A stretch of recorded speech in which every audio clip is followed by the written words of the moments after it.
Many entrepreneurs do take massive action. However, there's many who see entrepreneurship as a bit of an identity that they can just throw on. It's something they like the idea of saying at Christmas dinner, but they don't really actually have the entrepreneurial spirit within them. Wantrepreneurs downright don't understand how entrepreneurial success should be measured. And it's no one's fault. Entrepreneurship is exciting at the moment. It's even trending. Entrepreneurship is a life path, and it should only be traveled by those who are not merely curious, but those who have a burning desire for this to be their way of life and are ready to do everything possible to make that a success. Let's talk about a big problem in the entrepreneurial motivational online space, and that is focusing on flash rather than cash. As we sat down to record this video, I opened up my business account and I saw there was nearly $900,000 in cash sitting there. Now, hearing that, you might think Pete's the man, but that doesn't quite tell you the full picture of exactly where my business is at. The reality is, by the time I pay my staff, my suppliers, my contractors, and everyone else that needs to be paid inside the business, I'll only be left with about $50,000 at the end of the month, which is my minimum emergency fund that I always keep inside the business. I share these numbers with you to demonstrate the danger of looking at vanity metrics alone, because quite often what's happening behind the curtain in a business, beyond all of the big flashy numbers, is something very different to what's on the surface. All too often, success in the entrepreneurial and startup world is measured by external factors, and whether that's top-line sales numbers or external valuations based on paper, it doesn't really give you a true picture of exactly what's happening inside a business. And at best, these are grossly inappropriate ways of measuring the value of a business or the success of an entrepreneur. And at worst, they're downright lies. There's a clear downside to focusing on flash and not cash in your business, and unfortunately, we're not really told that by all of the constant entrepreneurial articles and social media accounts that are telling you that numbers are the way to win big. Story time. I started my business at 15 years old, literally in a bedroom at my parents' house. But each year, as I had more and more success in revenue, I was basically expanding the flash of my business and the flash of my reality around that. As my business expanded, I went from bedroom to an office and even started expanding my other expenses, like I bought some nice suits, I bought a sports car, but none of them really helped me to create a more successful business. My business continued to grow, and by the time I was 24 years old, I was reaching nearly $1 million of revenue in annual sales. But unfortunately, I had a massive debt problem in the business. I had $350,000 worth of debt, a massive tax bill, and my business was nearly bankrupt. You see, I'd focus on what I thought would make me successful, and that was having a nice office, driving a nice car, and wearing nice suits to work, because I thought that's what would impress clients, and I thought that's what it meant to be in business. But soon enough, something happened that would change everything. An opportunity arrived in my industry to go remote, and this was years before COVID happened. You see, we started hiring team members in the Philippines, and it meant that we could start to service customers all over Australia. But at the time, we were stuck in our office in Sydney, and unfortunately, that meant that we could only service customers in that area if we were still promising to go on site to service their needs. Now, I was faced with a choice. I could either stick with the status quo, my nice sports car to drive to client meetings, my nice office to invite customers to my boardroom, or if I wanted to radically expand my business to completely new paradigms, I could give up all of those things and do business a completely new way.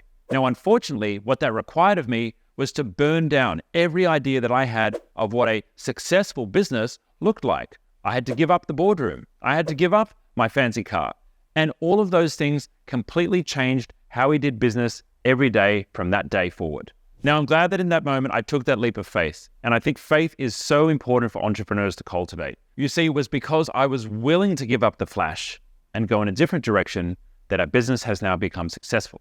5 years ago, who would have thought you could run a multinational IT services company from a bedroom? But after COVID happened, everyone now understands that running a remote business is normal. But it was because I saw that 5 years before anyone else did, that my business is able to enjoy very little competition in the IT services space. And thanks to the success of our business, I did get myself out of that debt. But that's another story for another day. Make sure you subscribe and you can catch that one next time. Since I decided to give up the flash, here are 5 things I focus on instead to help move my business forward that don't include my bank balance, what car I drive, or what suit I'm wearing. Number 1 is cash flow. You need to make sure that oxygen is flowing into the front door of your business. Now, cash is important to keep the rhythm moving, and it means that even though you've got many responsibilities and many distractions as a business owner, getting busy in delivery means that you can sometimes forget to bring new customers coming in the front door. Now, when you focus on cash as oxygen, it means that you're constantly marketing and you're constantly selling to make sure you've got momentum happening in the business. Remember that your key job as an entrepreneur is the survival and the thriving of your organization. Number 2 is profit per hour. And this is for you to calculate as an entrepreneur how many hours are being worked on any particular project and what is being returned in profit for each hour that you work. Now, it's very tempting to be involved in multiple different jobs, multiple different projects at the same time. However, many entrepreneurs get caught in doing lots of low-value work, which doesn't ever really return a result for you. Now, it's not to say that you shouldn't ever put sweat equity into a project. That's important as well. But my recommendation would be one sweat equity project at a time only. Now, once you understand your profit per hour calculation and how many dollars of profit are returned for each hour that you work, you can use this as a metric to know what to say no to. Number 3 is net profit. Cash is king. And nobody cares about anything until a profit is made. Now, it's fun to build high numbers in your revenue, but they don't pay for the Lambos. It's only your net profit figure that matters inside your business. Now, here's the nuance. Profit is a constant dance between allocating capital and getting return on investment. And you need to think of yourself like an investor inside your business. If you allocate some capital to employing a staff member, are they going to return you additional sales?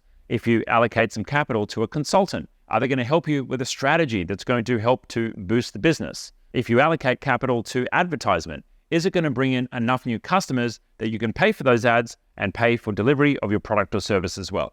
Net profit is your result at the end of the day of perfectly balancing each one of those allocations of capital. And you need to become an expert in this area. Now, many entrepreneurs don't want to hear this because finance is not their strong suit. But unfortunately, if you want to be a success, it's time that you learn the financial reality of the commercial numbers inside your business. Knowing those and being able to gently balance the net profit and capital allocation is how you will win big in business. Now, when I share this, there might be a little voice in your head that pops up and says, well, Pete, kind of just hire people to do that. And that's true to an extent. The reality of entrepreneurship is that if you are the primary shareholder of your business, it is your responsibility and your ass on the line if something goes wrong. Now, would you trust somebody else with every dollar in your bank account?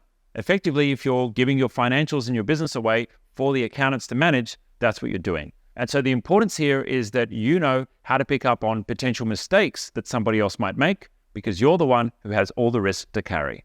Number 4 is your daily happiness score. And it's easy to get to the end of the workday and feel a little deflated. I know that as an entrepreneur, a busy workday is pretty much part of the job. However, it's important for you to check in with yourself on how you're actually feeling and whether or not you're feeling like you're winning. Now, your internal world will be reflected in your external world. And so if there's a part of you that has some dis-ease internally, well, it's probably going to be showing up in the different areas of your work as well. And why do I mention this to you? Well, because it's important for you to have a metric of what results you're getting out of the life choice to be an entrepreneur. Is this really actually giving you the life that you want? One to think about. Number 5, but certainly not the least, is your impact score. Now, business is a pretty cool KPI. You earn money, you make money, and that's great for you. But it's not necessarily the KPI for the impacts that you're having on the world. Now, we all want to think that we create businesses that help other people, but how do you actually measure that? Life is much more fulfilling when in service to others. And when you quantify the impact that you're having with your customers, your community, and your team, well, that's the best way to measure success in my eyes inside your business. One of my greatest pleasures in building a successful business has been the privilege of being able to shift from income optimization to impact optimization. And it means that my time is primarily now spent on projects that I love, supporting people that I love, and helping communities that are in need. And I think this is really the ideal goal for all entrepreneurs who want to chase success. And if you're going to take anything from this video, remember the golden rule. Revenue is vanity, profit is sanity, cash is king, but impact trumps all.